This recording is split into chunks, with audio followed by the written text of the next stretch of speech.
Hello student, this is doctor Himanshu Ojha, आपका अपना college काका। भाई नीट 2026 का पेपर कैसा रह सकता है? टफ रहे, मॉडरेट रहे, इजी रहे? किस केस में कट ऑफ क्या जाएगी, आपको क्या करना है, सारी चीजें और कुछ तरह के मिथ भी मैंने रिक्वेस्ट की डॉक्टर ABK सर, आपके अभिमन्यु कुमावत सर, उनसे कि बच्चों की ये क्वेरी है किस तरह का पेपर, कितनी कट ऑफ क्या जाएगी, क्या नहीं। तो ये वीडियो आप पूरा देखना, आपको ये सारी चीजें क्लियर हो जाएंगी और आपको हेल्प करेगी नीट जो 3 मई को होगा उसमें बहुत अच्छे नंबर ला करके सिलेक्ट होने, रैंक लाने के लिए। तो इसलिए पूरा वीडियो ढंग से देखना है, समझना है एक एक चीज को। नीट 2026 के फॉर्म आ चुके हैं और अब पेपर का लेवल कैसा होगा, ये बहुत सारे लोगों का सवाल है, क्यूरोसिटी है। तो यहाँ पर इस वीडियो में हम लोग लॉजिकली ये समझने का प्रयास कर रहे हैं कि पेपर टफ होता है, इजी होता है, कुछ फ़र्क पड़ता है वास्तव में क्या होता है। ये this video is not for the views but for the conceptual understanding and to make you fearless. तो सबसे पहला सिनेरियो हम लेते हैं, let's see paper is tough, it is very tough, even more tougher than 2025। अगर paper tough होता है तो सिंपल सी बात यह है कि मार्क्स डिक्रीज हो जाते हैं, उससे कट ऑफ भी कम जाएगा, 550 या उससे थोड़ा नीचे भी, स्पेसिफिकली स्टेट्स काउंसलिंग में तो 520-30 पे भी सिलेक्शन बिकम्स ईजियर। MBBS आपको गवर्नमेंट मेडिकल कॉलेज में मिल जाता है। But the more important thing, इस केस में आपकी कॉन्सेप्चुअल मेमोरी मैटर करती है। यानी कि अगर पेपर टफ है और मान लो कुछ चैप्टर आप छोड़ के भी चले गए लेकिन जो आपको आते हैं वो ढंग से आते हैं, तो उस केस में भी आप सिलेक्शन की रेस में बने रहते हो। आपने क्या रटा हुआ है, आपकी क्या रट्टा मेमोरी है, वो सेकेंडरी हो जाती है। आपकी डेप्थ मैटर करती है बजाय कि आपने कितना सिलेबस कंप्लीट किया हुआ है। अगर आपने 80% भी सिलेबस कंप्लीट किया हुआ है लेकिन आपकी बहुत तगड़ी अंडरस्टैंडिंग है, पेपर अगर टफ आता है, that will be favourable for you, right. अगर इजी आए तो मान लेते हैं अगर पेपर आसान है, तो अगर पेपर आसान है तो उस केस में मार्क्स बढ़ जाते हैं, जैसे कि आपने नीट 2024 में देखा था जहां 650 तक कट ऑफ पहुंच गई थी।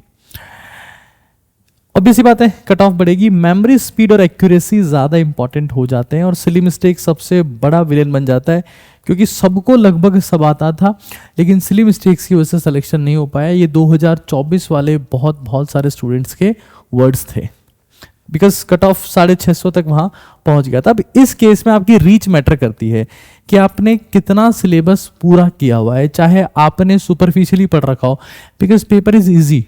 तो उस केस में अगर आपने सुपरफिशियली भी पढ़ रखा है तब भी आप सेलेक्ट हो जाते हैं। तो अब ये सोचना कि पेपर टफ आएगा, मैं कुछ छोड़ देता हूं फिर भी सेलेक्ट हो जाऊंगा, या फिर ये सोचना कि ऊपर ऊपर से पढ़ लेता हूं काम हो जाएगा, दोनों डेंजरस है। अगर आप सिंसियरली प्रिपेयर कर रहे हैं तभी हम आगे का सोच सकते हैं। तो अब मैं ये बताने का प्रयास करता हूं कि 26 में एग्जैक्टली पेपर कैसा आ सकता है। तो एग्जैक्टली कैसा आ सकता है नीट 2026 का पेपर, ये भी हम लोग एक बार समझ लेते हैं। देखिए, सबसे पहले तो जहां तक फिजिक्स की बात है ना, तो डायरेक्ट फॉर्मूला बेस्ड क्वेश्चंस का नंबर लगातार कम हो रहा है और पेपर का लेवल फिजिक्स के माध्यम से ही बढ़ाने का प्रयास होता है।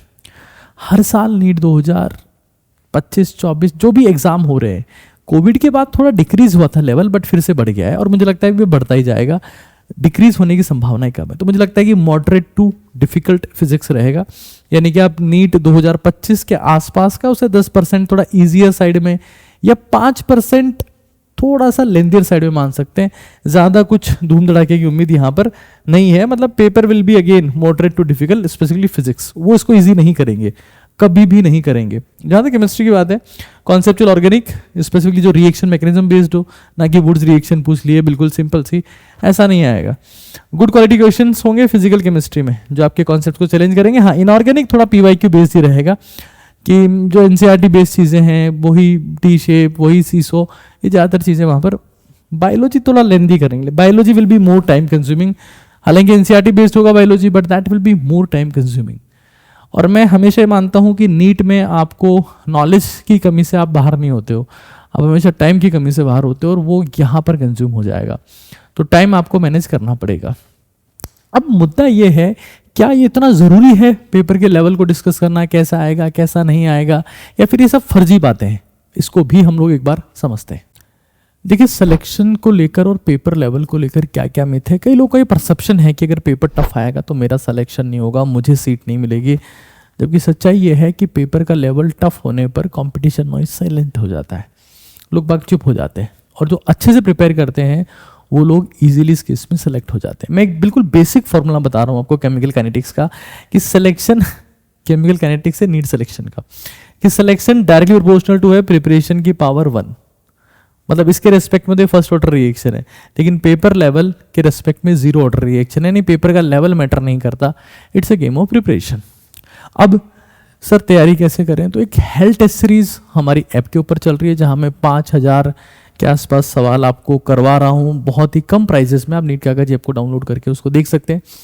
फिर हम यूट्यूब के ऊपर मल्टीपल सीरीज ला रहे हैं, मेरा नया चैनल आ गया है केबी के सर के नाम से 11 12 ऑफ ड्रॉपर्स, आप वहाँ पर मेरी एक ऑर्गेनिक केमिस्ट्री की सीरीज आने वाली है। फिर एजे सर एक अपनी मैकेनिक्स की सीरीज ला रहे हैं। तो बहुत सारी चीज़ें हम लोग भी आपके लिए प्लान कर रहे हैं, आप इस चैनल को लगातार देखते रहिए, चीज़ें एग्जीक्यूट करते रहिए, और we will keep guiding you. तो आपने सर से ये तो समझ लिया कि किस तरह का पेपर आए तो हमें क्या करना है, क्या रहेगा, कट ऑफ कब नीचे जाएगी, कब अच्छी हो जाएगी, सारी चीज़ें। लेकिन एक चीज़ बहुत इंपॉर्टेंट होती है, वो होती है काउंसलिंग। कई बार अच्छे नंबर ला करके भी बच्चे अच्छे कॉलेज में नहीं पहुंच पाते, क्योंकि उन्होंने काउंसलिंग में कुछ गड़बड़ की होती है, प्रेफरेंस लिस्ट प्रॉपर नहीं बनाई होती है, कई सारे फॉर्म्स कब निकले काउंसलिंग के पता तक नहीं होता है। नीट फॉर्म भर देने से आपका एडमिशन हो जाएगा इस बात की गारंटी नहीं है, चाहे आपके कितने भी अच्छे मार्क्स आ जाएं। काउंसलिंग के फॉर्म भी भरने होते हैं, हर समय अपडेट रहना है, MCC, all India counselling, state counselling, सभी के लिए। तो भाई कॉलेज काका जो कि सबसे ट्रस्टेड है काउंसलिंग के लिए और पहला ब्रांड है जिसने काउंसलिंग समझाई थी आकर के बच्चों को 2020 में ऑनलाइन, जिसके बाद बच्चों को समझ में आया अच्छा ऐसा ऐसा होता है। इससे पहले तो बहुत ज़्यादा गलतियां करते थे, अब सीखने भी लगे हैं। लेकिन हमसे अगर जुड़ना है, अलग अलग प्लान हम स्टार्ट कर रखे हैं हमने। ये प्लान इस साल हमने 1 रुपए से शुरू किया था, ये प्लान, तीसरा प्लान, हर एक प्लान की अपनी खासियत है। आपको मेंटर भी मिलेगा जिससे अभी से लेकर के नीट तक भी स्कोर अप करने में हेल्प करे। अगर आपको चाहिए केवल क्वेरी पूछनी है ऐप पे, अगर आपको चाहिए कॉल, मैसेज, व्हाट्सएप वगैरह सब फैसिलिटी, तो ये प्लान गवर्नमेंट कॉलेज के लिए। अगर आपको चाहिए प्राइवेट काउंसलिंग भी हमें मिल जाए गवर्नमेंट के अलावा, कम फीस में अच्छे कॉलेज भी मिल जाए, सारी चीज़ें आप हमको बताते रहो, ये प्लान है। अगर आपको चाहिए कि फॉर्म भी सर आप भरना, सारे काउंसलिंग के चॉइस फिलिंग भी आप करना, हमको नहीं पता, हमसे गलती नहीं हो जाए, ये दोनों प्लान उसके लिए है। और अगर आपको चाहिए गारंटीड सीट, नहीं तो फिर आपका रिफंड, ये वाला प्लान है। हर एक प्लान की अपनी खासियत है, लेकिन इन प्लान्स के डिटेल लेने के लिए, ब्रोशर लेने के लिए आपको क्या करना है, 72300533 नंबर दिखता है आपको, इस पर व्हाट्सएप कर देना, सीधा प्लान परचेस करना है। तो अभी देखो, अगर इन प्लान्स पे आप जाओगे आपको ज़्यादा प्राइजेस दिख रही होंगी, हर समय अलग अलग तरह के डिस्काउंट ऑफर चलते रहते हैं। इनकेस अभी कोई डिस्काउंट ऑफर चल रहा है तो आप हमारी टीम से मांग सकते हैं। उसके लिए क्या करना है, नीट काका जेई ऐप डाउनलोड करो, टॉप कोर्सेज में जाओ, नीट काउंसलिंग में जाओ, जो प्लान लेना है ले लो, और जो हमारी टीम आपको अगर कोई कूपन कोड बताए तो वहां पर कूपन कोड लगा देना जब आप पे कर रहे हो उससे पहले, और आपको डिस्काउंट मिल जाएगा इनकेस अभी कोई डिस्काउंट चल रहा होगा तो।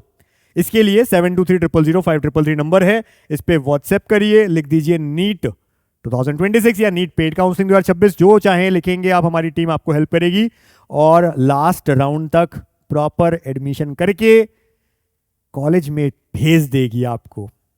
Wish you all the best, अच्छा एग्जाम देना, फोड़ के आ जाना बस, और अच्छे कॉलेज में पहुंच जाना। हम साथ रहेंगे हमेशा आपके साथ।